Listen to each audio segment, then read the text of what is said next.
គឺបងប្អូនគឺប្រឡងទី12អញ្ចឹងប្រកាសជាបងប្អូនទាំងអស់គ្នាគឺបានទីល្អទាំងគ្រប់គ្នាអញ្ចឹងសមាជិកគ្រួសារគាត់ទិញកាដូឲ្យដូចជាឡានសម្រាប់ចូលសាកលវិទ្យាល័យ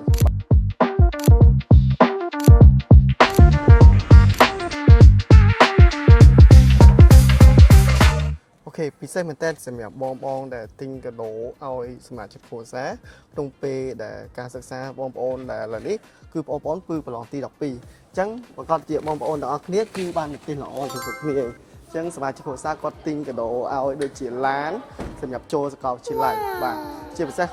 ការបកបរឡាននៅតាមដងផ្លូវគឺសុវត្ថិភាពជាងម៉ូតូបងប្អូនទាំងគ្នាដោយសារតែឥឡូវនេះការបកបរមានភាពច្រើនម៉ូតូឡានច្រើនអញ្ចឹងបើសិនជាយើងមានឡានសម្រាប់ទៅរៀនគឺល្អមែនតើ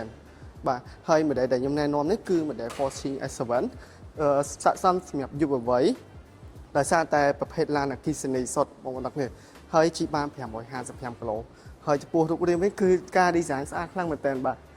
ការ design ស្អាតខ្លាំងមែនតើហើយស្ទាក់ថ្មមកពេញបងប្អូនត្រឹមប្រើពេល28នាទីទេ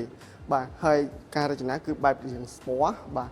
គឺបងប្អូនដែលសិស្សនិស្សិតដែលគាត់ជិះទៅត្រូវមែនតើជាមួយនឹងរូបរាងស្អាតបែបនេះណាហើយសម្រាប់តមួយ option វិញគឺមកកាផ្លេបងប្អូននៅកៅអីអូតូសងខាងអូតូប្រេកអីម៉ាស់អីក្រៅត្រជាក់គឺមានទាំងអស់បងប្អូនគ្នាបាទហើយសម្រាប់កាដូមួយនេះបងប្អូនទី12គាត់ជាស្រឡាញ់ហើយបើសិនជាបងប្អូនទាំងអស់គ្នាបាននិទេសល្អ